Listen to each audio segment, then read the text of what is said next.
Hello, আসসালামু আলাইকুম everyone. How are you all? Hope you all are fit and fine. আজকে আমরা পড়ব হচ্ছে জেনারেল ম্যাথ চ্যাপ্টার 11.2। এটা হচ্ছে আজকে প্রথম ক্লাস। তো এখানে আছে ধারাবাহিক অনুপাত। ধারাবাহিক অনুপাতটাকে আমাদের আগে বুঝতে হবে। দেখো, একটা জায়গায় লেখা আছে এরকম যে এ ইস টু বি। এটার মান ধরো লেখা আছে এরকম 1 ইস টু কত 2। আবার সিমিলারলি দেওয়া আছে কত বি ইস টু কত সি। এটার মান দেওয়া আছে হচ্ছে আমাদের হচ্ছে 3 ইস টু কত 4 দেওয়া আছে। তাহলে কোশ্চেনে জানতে চাইবে হচ্ছে এ is to b is to কত সি। এটার মান যাবে, এটার মানে আমাদের জানতে চাইবে। আমি একটা অঙ্কের মাধ্যমে বেসিকটা কমপ্লিট করে ফেলবো। ওকে, তো লুক এট মি। তাহলে এ ইস টু বির মান কত 1 ইস টু 2, এবং বি ইস টু সির মান কত হচ্ছে 3 ইস টু 4। তো আমরা একটু লিখি A is to B solution. Okay, 1 is to কত 2। ওকে, এবার আমরা দেখবো হচ্ছে কত B is to C equal to কত 3 ইস টু কত 4।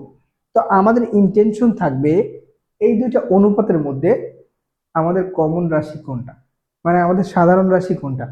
আমরা দেখতে পাচ্ছি, দেখো দুইটার মধ্যেই কি আছে, বি আছে না?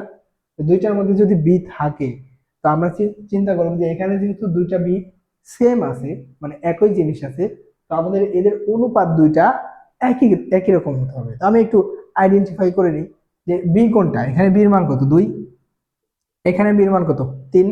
তাহলে আমাদেরকে এই জিনিস দুইটা কি করে ফেলতে হবে, সিমিলার করে ফেলতে হবে। তো সিমিলার করে ফেলার জন্য তুমি যা ইচ্ছা তাই গুণ করতে পারো, কোনো সমস্যা নেই। অনুপাত দুইটাকে তুমি যা ইচ্ছা তাই গুণ করতে পারো। দেখো আমি এখন একটু করি। তো এই জিনিসটাকে আমি যদি 3 দ্বারা গুণ করে দিই, মানে এই টোটাল জিনিসটাকে 3 দ্বারা যদি গুণ করি, কত হবে 3 ইস টু কত হবে 3 দুগুণে কত 6 না? তাহলে আমরা কি করলাম, 3 দ্বারা উভয় রাশিকে কি করেছি, গুণ করেছি। আচ্ছা, এটা কি করা যায়? যায় যায়। এস টু বি মানে কত 1 ইস টু 2 না? আচ্ছা, আমরা কি জানি 1/2। যা গুণ করব উপরেও গুণ করব, যা গুণ করব নিচেও গুণ করবো, তাহলে 3/6। এটা হয় না?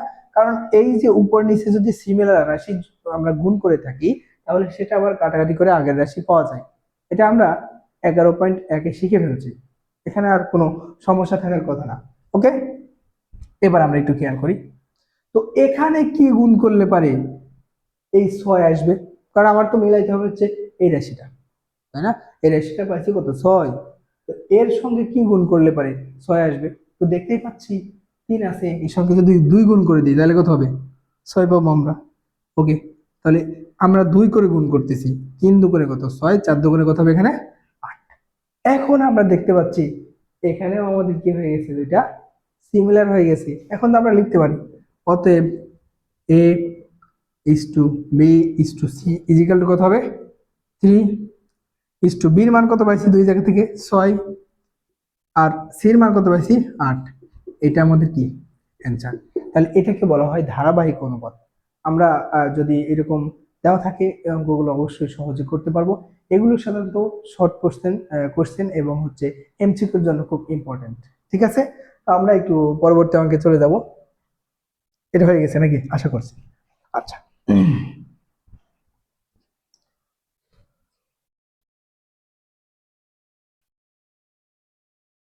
দেখো বললো হচ্ছে মিস্টার মিস্টার রহিম, করিম এবং সুমন, আমি নিজের নামটাই দিলাম, এই তিনজন একটা ব্যবসাতে ইনভেস্ট করছে ইনভেস্ট করছে যথাক্রমে 3:3 কত হবে 4 অনুপাতে।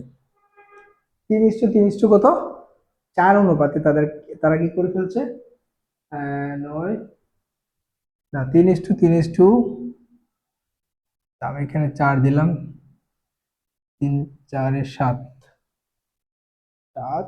ওকে, এই যে 3:4:5 এই অনুপাতে তারা একটা ব্যবসাতে ইনভেস্ট করছে। এখন ওই ব্যবসাতে তাদের লাভ হয়েছে হচ্ছে 24 টাকা। কত বলে দিছি, তাদের লাভ কত 24 টাকা। এখন কে কত টাকা পাবে? ব্যাপারটা বুঝতে হবে। এই ব্যাপারটা ক্লিয়ার হইলে পারে সব অঙ্ক পারা যাবে। ওকে, এখানে কি আছে, রহিম, করিম এবং কি সুমন, এদের ইনভেস্টের পরিমাণ ছিল হচ্ছে এত অনুপাত। এত অনুপাত মানে কি, ধরো মোট অনুপাত কত, 3 প্লাস কত 4 প্লাস 5, মোট হচ্ছে কত 12। মানে এদের যে ইনভেস্ট, এই ইনভেস্টের মোটটাকে যদি 12 ভাগে ভাগ করে দিই, তার 3 ভাগকে দিয়েছে রহিম দিয়েছে, তার 4 ভাগ দিয়েছে করিম, আর তার 5 ভাগকে দিয়েছে সুমন দিয়েছে। তার মানে ওই 12 ভাগের মধ্যে এই এত ভাগ এত ভাগ এত ভাগ করে ওরা কি ইনভেস্ট করছে। আচ্ছা, যখন লাভ পাবে তখন যে যত ইনভেস্ট করছে ওই অনুপাতেই লাভ পাবে।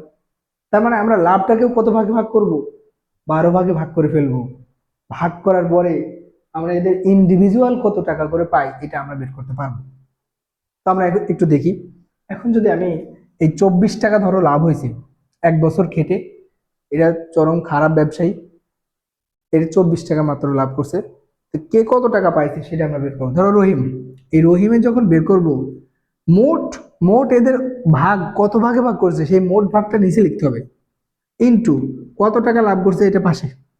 এবার রহিম, রহিম ইনভেস্ট করছিল কত কত ভাগ, মানে মোট 12 ভাগের মধ্যে রহিম দিয়েছিল কত, 3 ভাগ না, এটা নিচে দিয়ে দিব।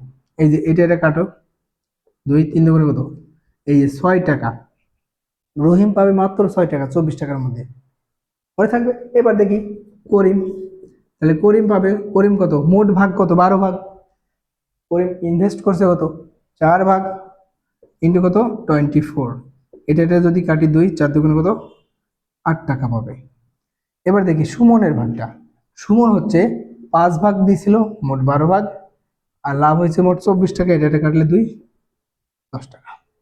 তাহলে একটু আমরা খেয়াল করবো, তো আমরা খেয়াল করব যে এদের তো 24 টাকা আসা উচিত, মানে এদের যে টাকাগুলো হয়েছে ভাগ সবগুলো যোগ করে তো আবার 24 আসা উচিত। তো দেখি তো, প্রথমটা কত 6 টাকা আসছে, তারপরে 8 টাকা, তারপর কত 10 টাকা, এই যে 18 আর 6 কত 24, এই যে 24 মিলে গেছে না, মানে মিলতে হবে।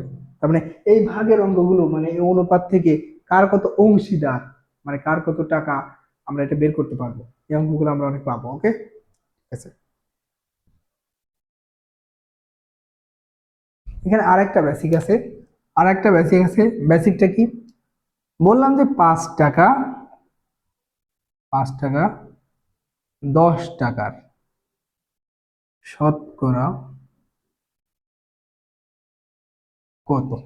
তো আমরা আমরা বুঝতেই পারছি যে 5 টাকা 10 টাকার 50% না, অর্ধেক না, 5 টাকা 10 টাকার কি এটা অর্ধেক। এটা বুঝতেই পারছি যে 50%, কিন্তু এটা ম্যাথমেটিক্যালি যখন শতকরায় নির্ণয় করতে বলবো তখন কেমনে করবো। দেখো, মনে রাখতে হবে এটা মোট টাকার উপর শতকরা নির্ণয় করা হলো। যদি লসও হয় তাও মোট টাকার উপর সাধারণত হিসাব করি, অথবা অঙ্কে যদি নির্দিষ্টভাবে বলা থাকে যে এর সাপেক্ষে এইটার শতকরা কত, তাও নির্ণয় করতে পারবো। ঠিক আছে, সেটা কিভাবে, নিচে যার সাপেক্ষে নির্ণয় করতে বলবে আমাকে, ঠিক আছে। আর যেই জিনিসটার, যেমন দেখো 5 টাকা 10 টাকার শতকরা না, তাই নির্ণয় করতে বলছে কার, 5 টাকার, কার সাপেক্ষে 10 টাকার সাপেক্ষে শতকরা কত, তাহলে যার নির্ণয়, ঠিক আছে, ইন্টু কত দিব আমরা 100%। তো ব্যাপারটা দেখি একটু, যে এখানে যে 5 টাকাটা 10 টাকার শতকরা কত, এই যে চাইছে না, এটা কাটলে পারে এখানে পার্সেন্ট দিয়ে দিতে হবে, তাহলে এই যে 5 10 কত 50%। এই জিনিসটা কিন্তু মাথায় রাখতে হবে, ঠিক আছে। আমি বললাম হচ্ছে যেমন 20 টাকা, হ্যাঁ, 80 টাকার শতকরা কত, তাহলে এই 80 টাকাটা নিচে যাবে, 20 টাকা উপরে যাবে, 100 দিয়ে দেবো, 0 0 কাটলো, তারপরে হচ্ছে এটা 4 কাটলো, 25, মানে কত 25%। এই অঙ্কগুলো আমরা এখন একটু করব, ঠিক আছে। এই ছিল আমাদের এই অধ্যায়ের বেসিক। আর যে বেসিক গুলো আছে আমরা অঙ্ক করতে করতে সেগুলো শেষ করে ফেলবো, ঠিক আছে। তো আমরা প্রথমে যে সৃজনশীল অবজেক্টিভ গুলো আছে সেগুলো করব না, আমরা ডাইরেক্ট ম্যাথে চলে যাব, ঠিক আছে। প্রথম যে ম্যাথটা শুরু করব সেটা হচ্ছে 10 নম্বর অঙ্ক। 10 নম্বর কি বলেছে, 1 ঘন সেন্টিমিটার কাঠের ওজন 7 ডেসিগ্রাম, কাঠের ওজন সম আয়তন পানির ওজনের শতকরা কত। আচ্ছা, 1 ঘন সেন্টিমিটার, 1 ঘন সেন্টিমিটার, 10 নম্বর, 1 ঘন সেন্টিমিটার কাঠের ওজন 7 ডেসিগ্রাম। ঠিক আছে না? আচ্ছা, এটা আমাদের দেওয়া আছে। এইবার বলেছে যে 1 ঘন সেন্টিমিটার কাঠের ওজন যদি 7 গ্রাম হয়, এই ঠিক সেম আয়তনের ওই 1 ঘন সেন্টিমিটারের যদি পানি ঢুকানো হয় ওই ওই জিনিসটাতে, 1 ঘন সেন্টিমিটারের একটা পাত্রে যদি পানি ঢুকানো হয়, তাহলে ওই পানির ওজনটা কত হবে, এবং সেই ওজনের পরবর্তীতে শতকরার হিসাবটা আসছে। ঠিক আছে, তো আমরা আগে হিসাব করি। দেখো, 1 ঘন সেন্টিমিটার পানির ওজন কত হবে জানো? 1 ঘন সেন্টিমিটার পানির ওজন কত জানো? 1 গ্রাম। 1 গ্রাম, 1 গ্রাম। তো 1 গ্রামকে আমাদের ডেসিগ্রামে আনতে হবে। কেন? সবগুলো একই একই রকম না? হ্যাঁ, সবগুলো একই রকম। তো আমরা ওই ওই যে ওই জিনিসটা কি জানি? ডেসি, সেন্টি, মিলি, ডেকে, হেগে, কিলো, আমরা কি ওটা জানি? ওই বেসিকটা একটু দিব। ওকে, এই যে এখানে যদি গ্রাম হিসাব করি, এটা হচ্ছে চিপ পয়েন্ট। ঠিক আছে, আমাদের এটা হচ্ছে মিডল পয়েন্ট। এই যে এখানে আসবে ডেসি, সেন্টি, এখানে কি আসবে? মিলি। ঠিক আছে, আর এইদিকে আসবে ডেকা, হেক্টো, তারপরে হচ্ছে কিলো। ঠিক আছে, প্রত্যেকের সঙ্গে গ্রাম লাগিয়ে দিব। ঠিক আছে, ডেসিগ্রাম, সেন্টিগ্রাম, মিলিগ্রাম। আমরা যখন মিটার হিসাব করবো এখানে মিটার দিব, ডেকামিটার, হেক্টোমিটার, কিলোমিটার। ওকে, এবার আসি আমরা এইখান থেকে এইদিকে যত আসবো প্রত্যেক ঘরে কত করে গুণ করব? 10 করে গুণ করতে থাকবো। ক্লিয়ার? এবার একটু হিসাব করি। নিয়ে যাইতে বলছে গ্রাম থেকে কোথায় নিয়ে যাবো আমরা? ডেসিগ্রামে। আচ্ছা, গ্রাম থেকে ডেসিগ্রাম কয় ঘর? 1 ঘর না? তাহলে কত গুণ করব আমরা? 10 গুণ করব। কত গুণ করব? 10 গুণ করবো। এইটা কিন্তু চরম বেসিক, এটা কিন্তু চরম বেসিক। এটা আমরা ক্লাস 4-এ পড়ছি, কিন্তু এখনকার 7 বা 8-এর বাচ্চারা এটা বলতে পারে না। খুবই দুঃখজনক ব্যাপার। ঠিক আছে, তো এখন একটু দেখি। এই যে 1 গ্রাম, 1 গ্রামকে যখন আমরা ডেসিগ্রাম পরিবর্তন করব, তাহলে সেটাকে কত গুণ করতে হবে? 10 গুণ। আর যখন এখান থেকে এই দিকে যাব, তখন ভাগ হবে, 10 দিয়ে দিয়ে ভাগ হবে। ঠিক আছে, তো এখন দেখি, এটা হচ্ছে হয়ে গেল আমাদের ডেসিগ্রাম। তার মানে এই যে 10 ডেসিগ্রাম, মনে থাকবে? 10 ডেসিগ্রাম। তো এখন দেখো, আমাদের ওই যে বলছিল না যে কাঠের ওজনটা সম আয়তন পানির ওজনের শতকরা কত? ঠিক আছে, এটা আমার চাইছি। এবার দেখো তো, এই কথাটা আমরা লিখবো এখন, যে 7 ডেসিগ্রাম কাঠ, 10 ডেসিগ্রাম পানির শতকরা। আচ্ছা, কার শতকরা বের করতে বলেছে? কাঠের, মানে 7 উপরে হবে। কার সাপেক্ষে? পানির সাপেক্ষে। ইন্টু কত হবে এখানে? 100%। এখানে সবগুলো সেম, সিমিলার কাজ হবে। এটা এটা কাটলে পারে 10, 7 10-এ কত হবে এখানে? 70%। অঙ্কগুলো কিন্তু খুবই ইজি, কিন্তু ইউ হ্যাভ টু আন্ডারস্ট্যান্ড।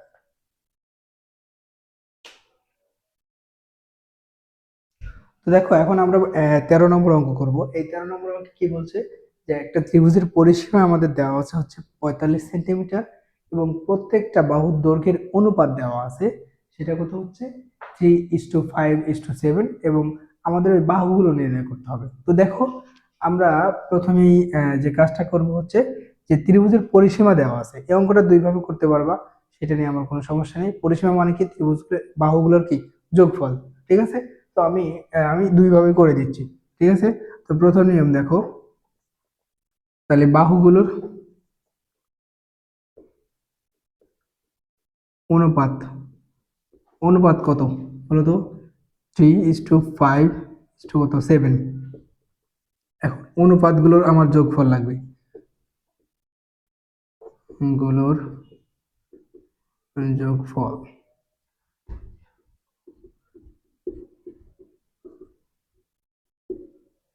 15। এটাই তো হয়, 7 আর 10 আর 5 15। ঠিক আছে, এখন এই 15টা কি? 15 হচ্ছে মানে এদের যে পরিসীমা আছে, সেই পরিসীমাকে আমরা 15 ভাগে ভাগ করে ফেলবো। এখন দেখবো যে প্রথম বাহু কতটুকু। তাহলে প্রথম বাহুর দৈর্ঘ্য, তাহলে প্রথম বাহুর দৈর্ঘ্য কত হবে?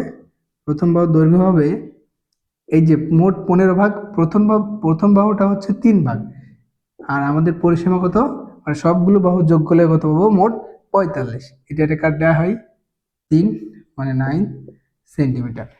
এই সিমিলারলি দ্বিতীয় বাহু কত হবে? দ্বিতীয় বাহু হচ্ছে 5 ভাগ, মোট 15, এটা কাটলে 3, মানে হচ্ছে 15, 3 5 15 সেন্টিমিটার। এই ক্যালকুলেশন বুঝতে পারবা সব। তৃতীয় বাহু, তৃতীয় বাহু কি হবে? 7,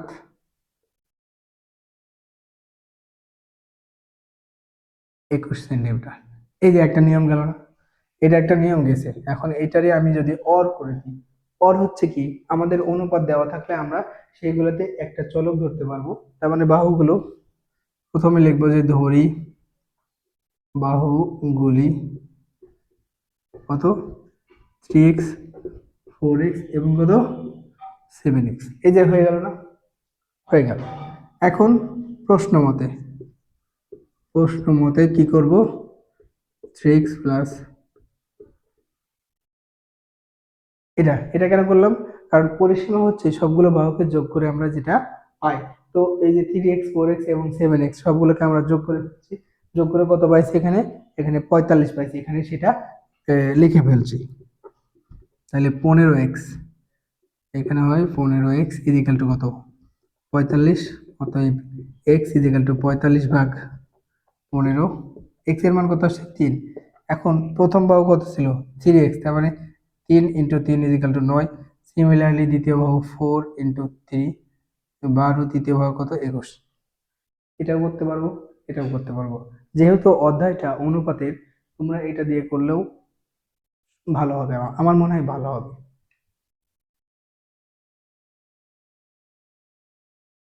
দেখো 12 নম্বর অঙ্কে কি দেওয়া আছে, যে 3জন জেলে 690টি মাছ ধরেছে, তাদের অংশের অনুপাত, মানে তাদের প্রথম জন কতটুকু অংশ মাছ ধরছে, দ্বিতীয় জন এবং তৃতীয় জন, সেগুলো দেওয়া আছে। কে কয়টি মাছ পেলো এটা আমাদের নির্ণয় করতে বলছে, ঠিক আছে। তো অনুপাত গুলো দেওয়া আছে হচ্ছে 2/3, আর একটা দেওয়া হচ্ছে 4/5, আর কত 5/6। তো এইটা যদি আমরা কাজ করি, 30 লসাগু হবে, তাহলে 10, এখানে 20 হবে, 6 4 6 কত 24 হবে, 5 5 25 হবে। তো এখানে কত হয়, এটা এটা হচ্ছে 69/30। এটা এটা হচ্ছে মোট অনুপাত, মানে অনুপাত এত ভাগে, মোট মোট ভাগ হচ্ছে এত, এর মধ্যে প্রথম যে জেলে আছে সে এত ভাগ পাবে, এত অংশ, দ্বিতীয় তৃতীয়, এটা আমরা নির্ণয় করে ফেলছি। তো প্রথম জেলে কতটুকু মাছ পাবে, জেলের মাছের পরিমাণ, তাহলে প্রথম জেলে কতটুকু পাবে দেখো তো, মোট প্রথম জেলে ধরছিল কত, 2/3 অংশ, মোট অনুপাত হচ্ছে এটা, আর কতটা মাছ পাওয়া গেছে, 690টি মাছ পাওয়া গেছে। মোট মাছ কত, ওই ঝুড়িতে আছে 690টি মাছ। আমরা একটু এখানে কাটাকাটি করে ফেলবো, মানে উল্টাই ফেলি, 30 হবে, 69 ইন্টু কত 690, এই যে এটা কাটতে পারে, এখানে 10 পেয়ে গেলাম, এটা কাটলে কত 10, 10 10 100 আর 2 200টি। এই যে প্রথম জেলে মাছ পাইছে কয়টা, 200টি। এই সিমিলারলি দ্বিতীয় জেলে এবং তৃতীয় জেলের মাছের সংখ্যা নির্ণয় করে ফেলতে হবে।